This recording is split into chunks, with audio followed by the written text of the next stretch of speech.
Chapter 2. Origin, Development and Present Status of Insurance.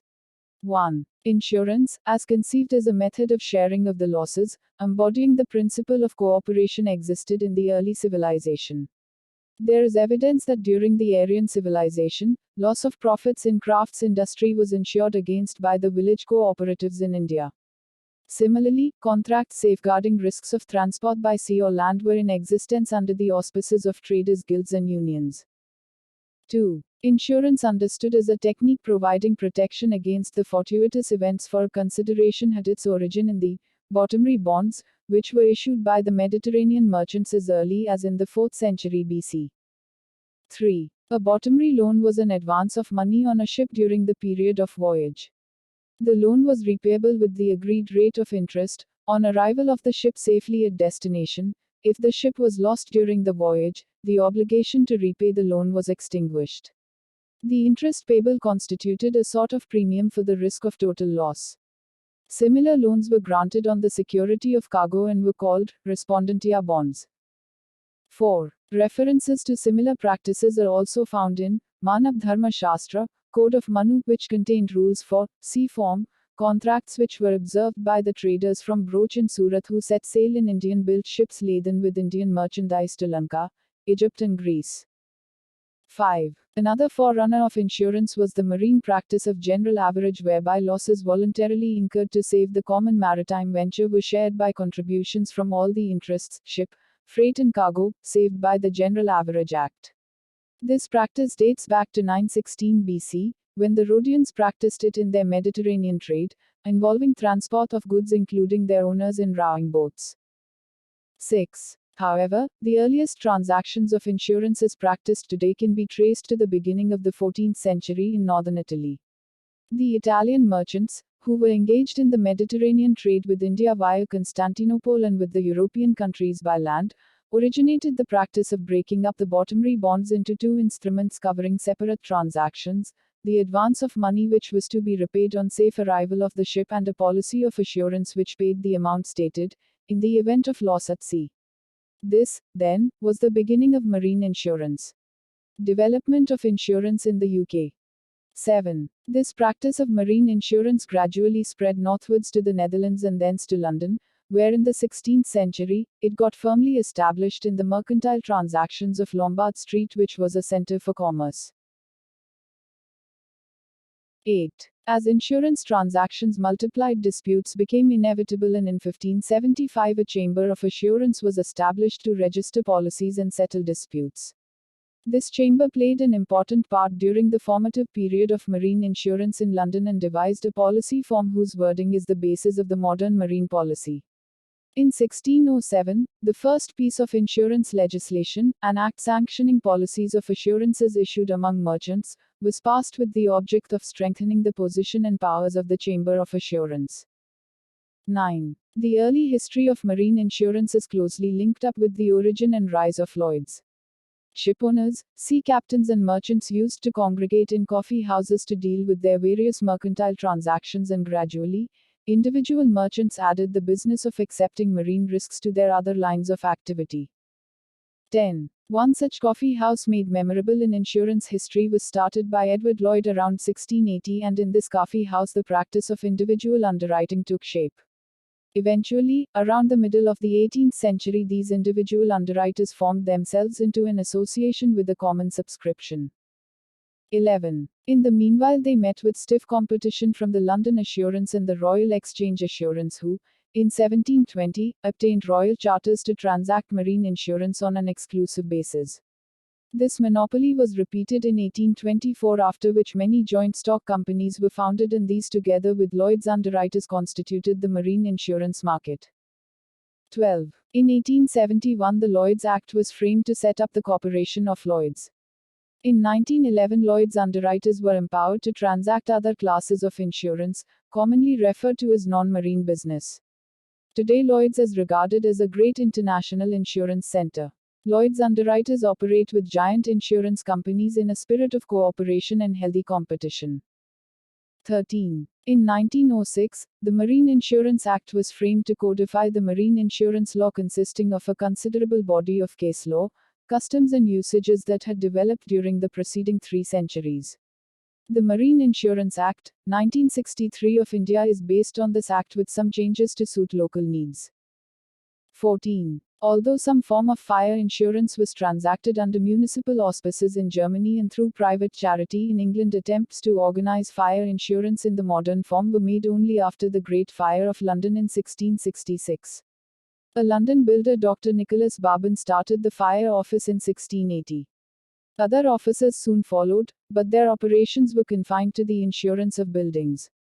In 1708, an office was established to insure goods and merchandise. These offices owned their own fire brigades and issued fire marks which were fixed to buildings to indicate that they were being insured by a particular office. 15. By the beginning of the 19th century, there were no less than 32 fire offices. These offices recognized the need for joint action to deal with common problems. In 1832, the London offices formed one common fire brigade. Associated action was extended to collection of loss experience on a common basis for the purpose of charging agreed rates. This led to the formulation of various tariffs such as the Liverpool Warehouse Tariff, Cotton Mills Tariff, etc. 16. Eventually in 1858 an association of English and Scottish fire officers was formed which came to be known in 1868 as the Fire Officers Committee, which, since then, has been the central tariff institution for fire insurance. The disastrous fire, called the Tooley Street Fire 1861, emphasized the need for collective tariff rating and a scientific approach to risks. 17. The Industrial Revolution brought about a great increase in material wealth in the form of factories, machinery and merchandise which had to be protected by fire insurance. With the introduction of complex manufacturing processes in industry, the system of fire insurance rating also became complicated, and the Fire Officers Committee played a most useful part in introducing uniformity of rates and scientific classification of risks. 18. Some of the enterprising fire officers extended their operations to the United States, the colonies and Europe, and this process gathered momentum in the second half of the 19th century. The larger fire officers started also acquiring small local offices. This process of amalgamation was later accelerated by the birth of accident insurance known as miscellaneous insurance. By the beginning of the 20th century, a number of further offices were formed. Lloyd's, too, by then had commenced fire insurance. The market also introduced the loss of profits policy in 1900, followed by insurances against special perils e.g., flood, etc. The insurances on reinstatement value basis were introduced during the interwar period. 19. On the technical side, the Fire Officers Committee established in 1935 a testing station for research purposes. In 1946, this was converted into the Joint Fire Research Organization, a unique combination of a commercial interest Fire Officers Committee and a government Department of Scientific and Industrial Research. At the same time, with the approval of the government, the Fire Protection Association was established with the purpose of advising the community in regard to the reduction of fire waste. 20. The beginning of miscellaneous insurance is directly attributable to the conditions created by the Industrial Revolution in the 19th century. The invention of the railway led to the establishment of the Railway Passengers Assurance Corps in 1848, which covered only accidents sustained during railway travel to start with, and later introduced annual personal accident policies on a 24-hour basis. 21. Fidelity guarantee was transacted earlier than personal accident insurance. The Guarantee Society was founded in the year 1840, which issued commercial guarantees to indemnify employers in respect of losses caused by fraud and dishonesty of their employees. 22. The Employers' Liability Act, 1880, which made employers liable under certain circumstances to pay compensation to workers who were injured at work, created the need for insurance protection, and the Employers' Liability Assurance Corporation Ltd. was founded to provide the requisite protection. 23. The Workmen's Compensation Act, 1897, which established the principle of employers' liability for industrial accidents irrespective of negligence, and the Workmen's Compensation Act, 1906, which extended this law to all classes of employment, led to great expansion of this class of insurance, until 1948, when the above laws were repealed and a national insurance scheme for industrial injuries benefit was introduced. However, employers' liability still continues in certain circumstances, and the scope for this class of insurance exists, although on a reduced scale.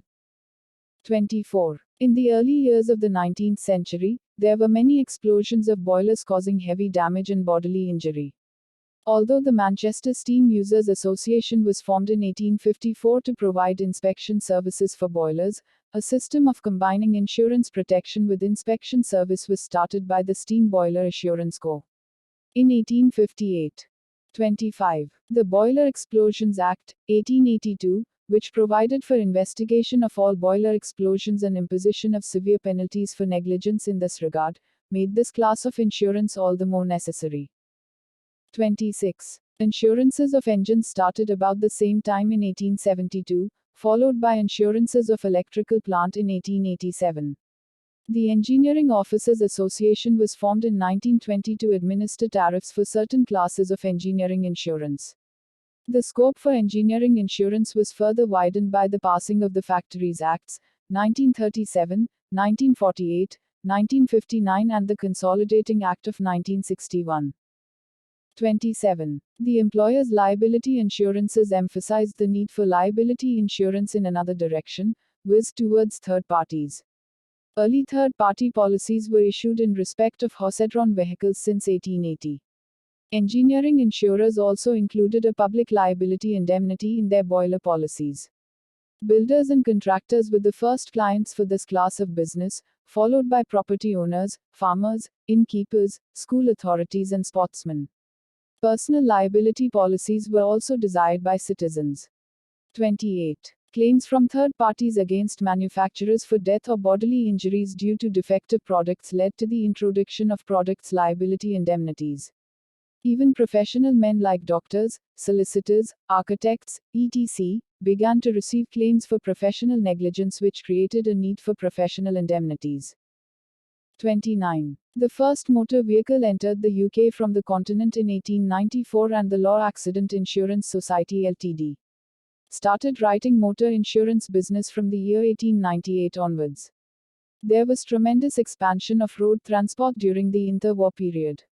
There were the inevitable road accidents resulting in injuries to third parties. In 1930, the Road Traffic Act was passed to introduce compulsory insurance of third party liabilities. Further legislation was passed in subsequent years. 30. After World War II, motor insurers in the UK set up the Motor Insurers Bureau, by an arrangement with the Ministry of Transport, to pay third party claims where no insurance was available or it was ineffective. Motor insurance today constitutes the largest section of miscellaneous insurance. 31. Burglary insurance came to be transacted towards the end of the 20th century. In 1887, an enterprising Lloyd's underwriter agreed, more in jest than in earnest, to extend a fire policy to cover burglary risks. This was followed by the issue of burglary policies by the Mercantile Accident and Guarantee Insurance Co. In 1889, many other insurers entered the field, and the scope of burglary insurance then embraced insurance on private dwellings and business premises. This was widened gradually to include all risks cover on valuable property, money in transit insurance and personal baggage insurance.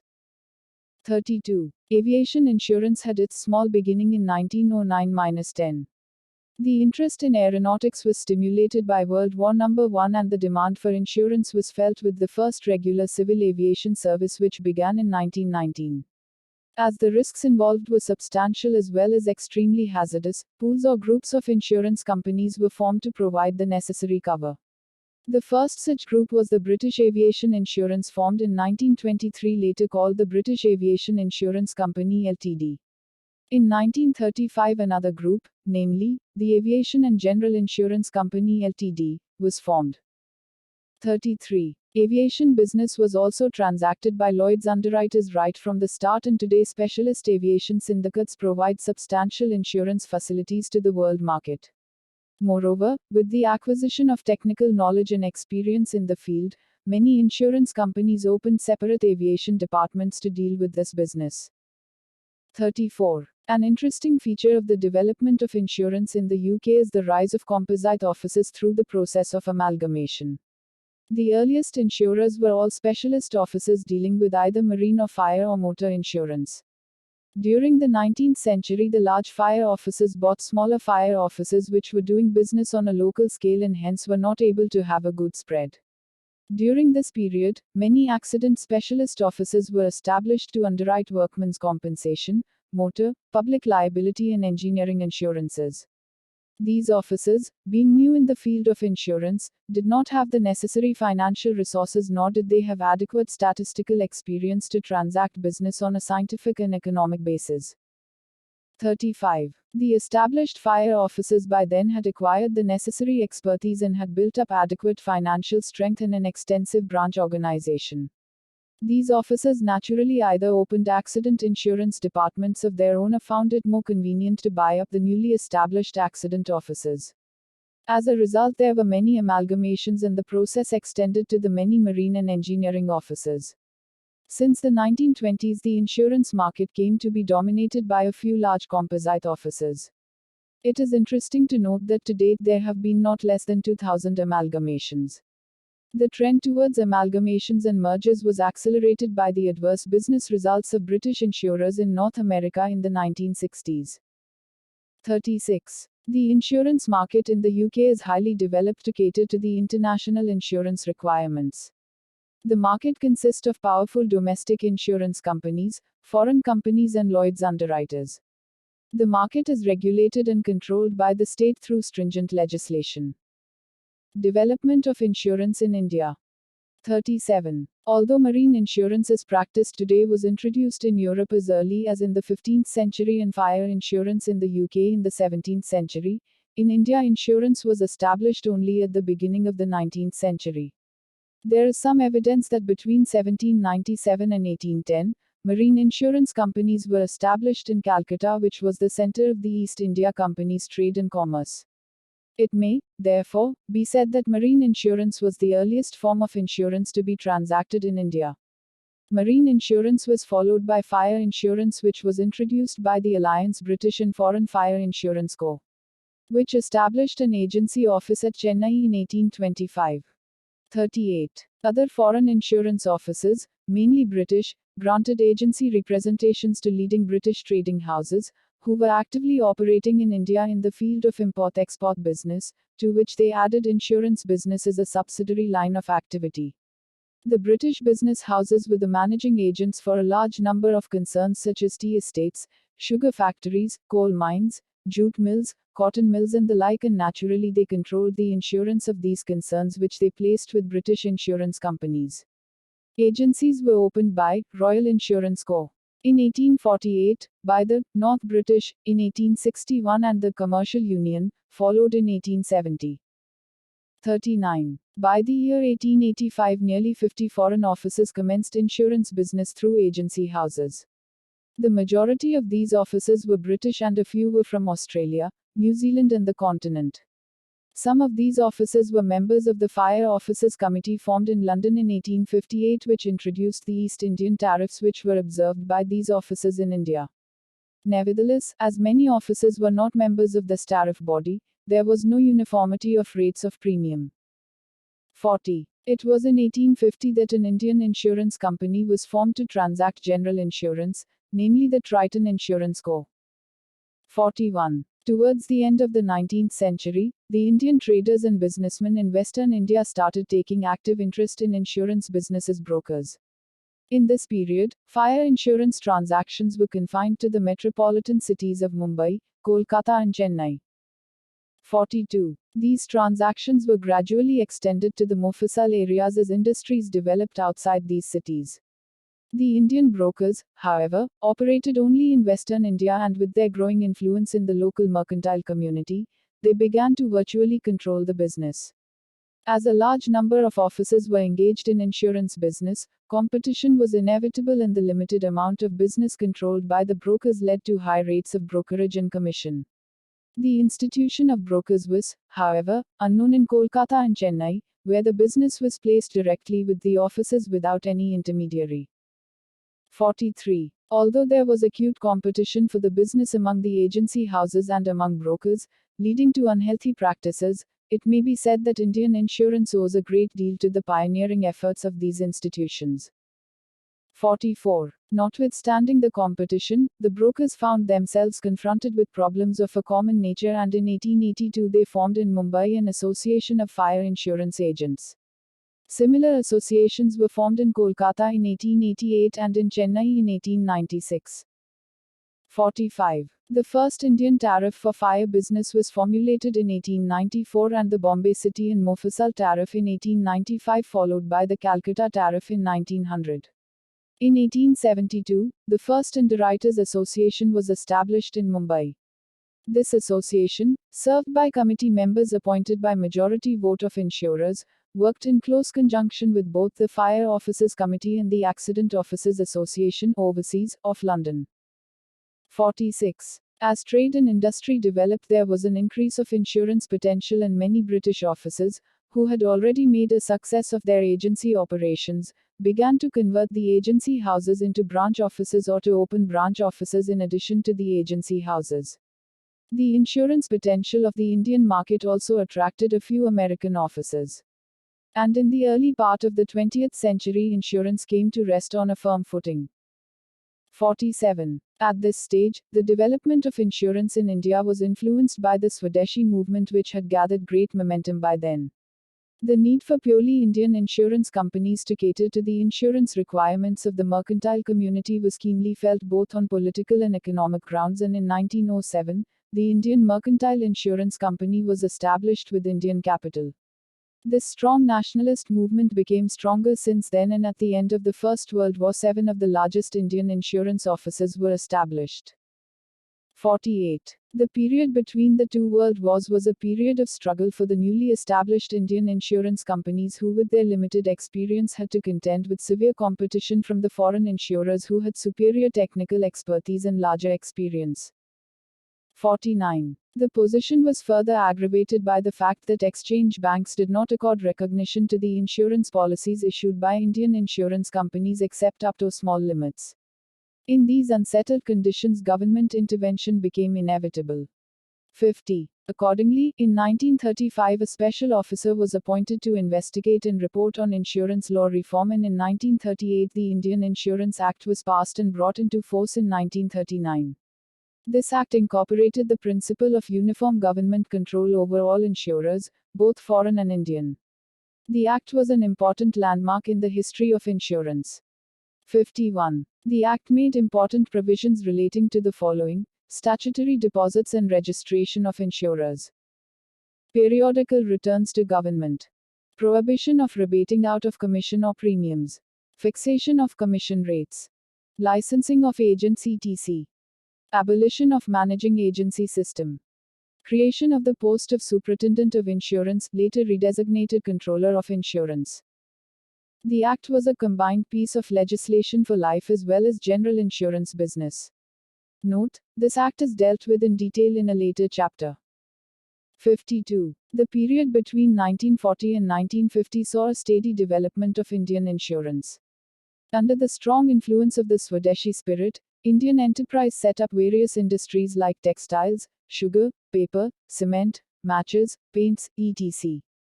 These industries grew up under the protective tariffs.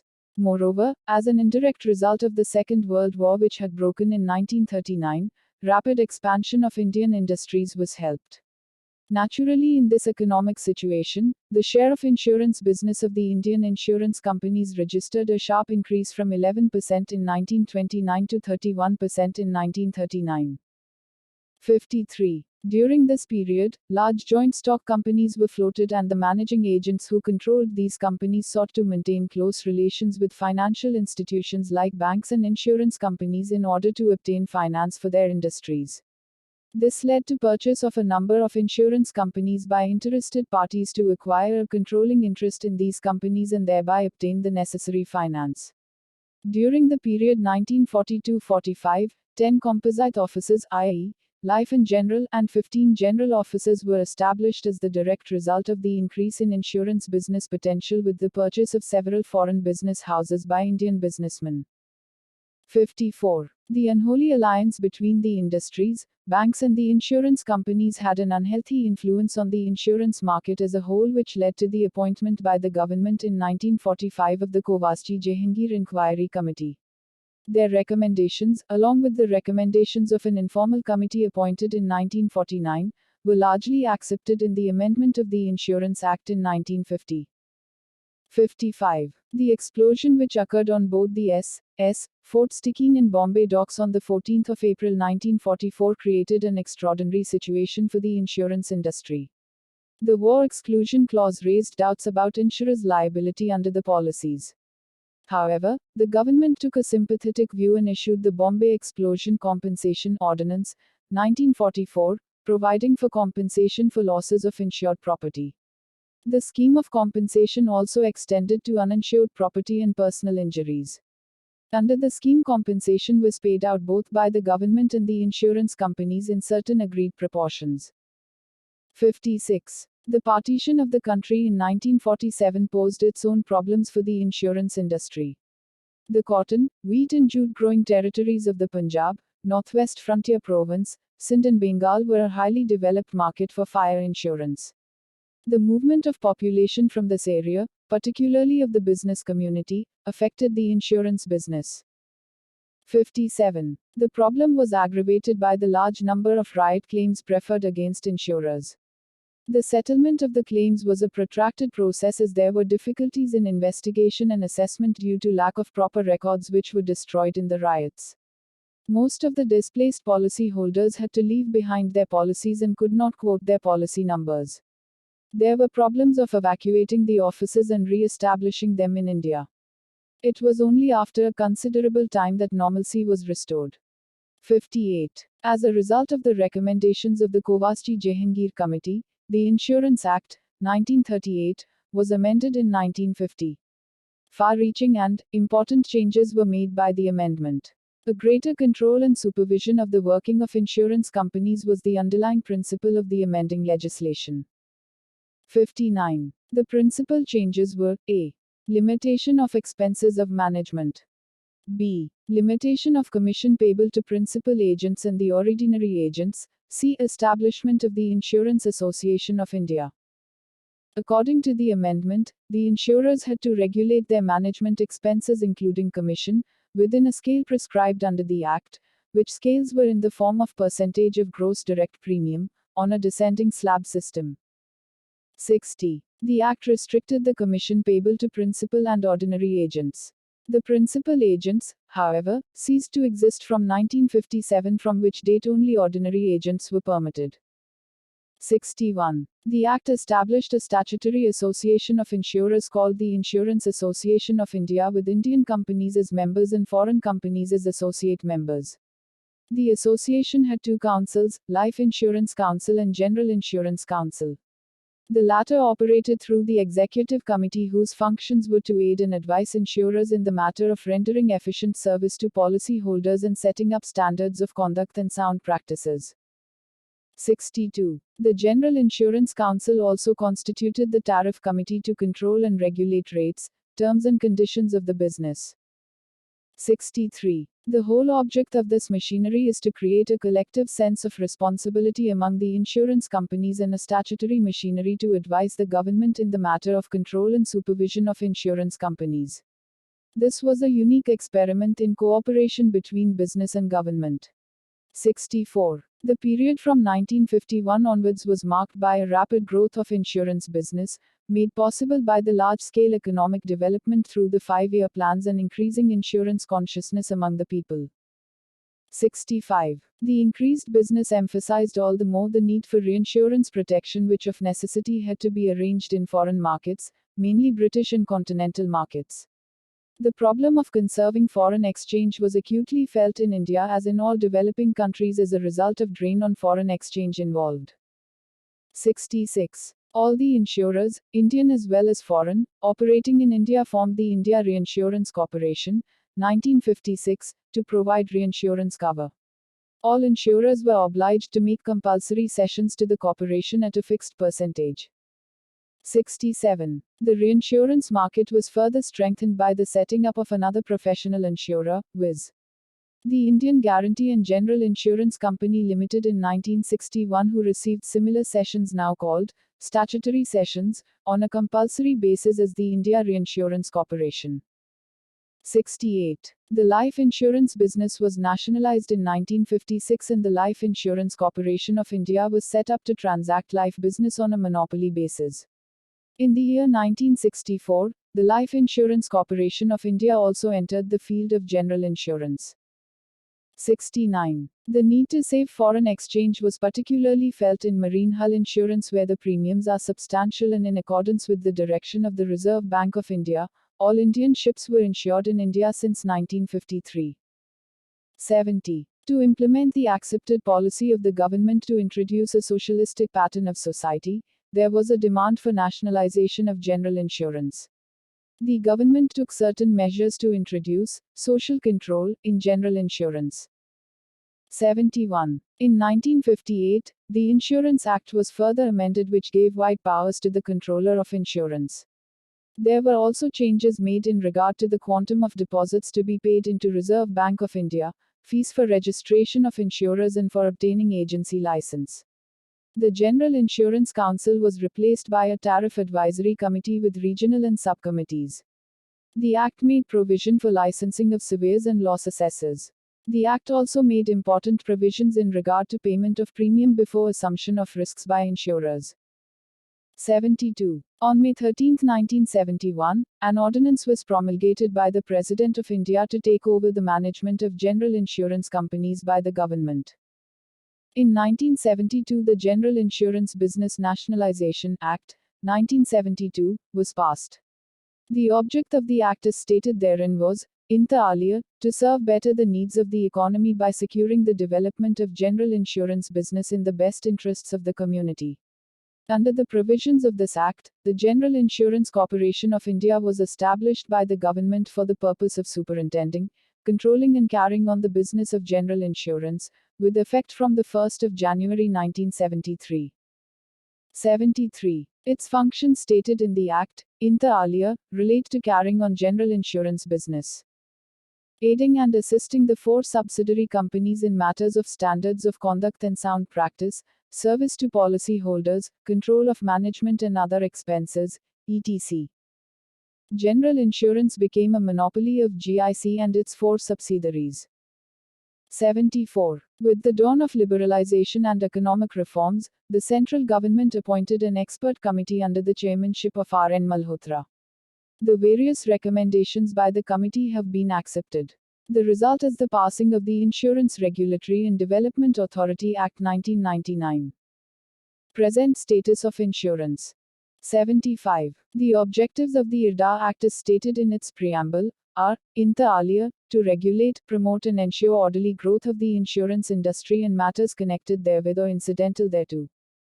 76. The Act has amended the existing Insurance Act, 1938, Life Insurance Corporation Act, 1956 and the General Insurance Business Nationalization Act, 1972. 77. The exclusive privilege of Life Insurance Corporation and the General Insurance Corporation and its four subsidiaries to carry on life insurance and general insurance business respectively ceased from the commencement of the IRDA Act, 1999. 78. Under the provisions of the General Insurance Business Nationalization Amendment Act, 2002, the functions of GIC of India are to carry on reinsurance business only. The GIC has ceased to be a holding company and the shares of the four companies vested in the corporation stand transferred to the central government. 79. The insurance market is now comprised of public sector companies, private sector companies and GIC of India as a national reinsurer receiving 20% share on each and every policy written by an insurer, in the public sector or the private sector. This does not apply to life insurance. 80. Under the provisions of the Insurance Amendment Act, 2002, Insurance Cooperative Society is allowed to carry on life insurance or general insurance business in India. 81. The regulations framed under the IRDA Act provide inter alia for licensing of agents, individual and corporate, insurance surveyors and loss assessors, brokers direct, reinsurance and composite, and third-party administrators for management of claims under medical insurance policies.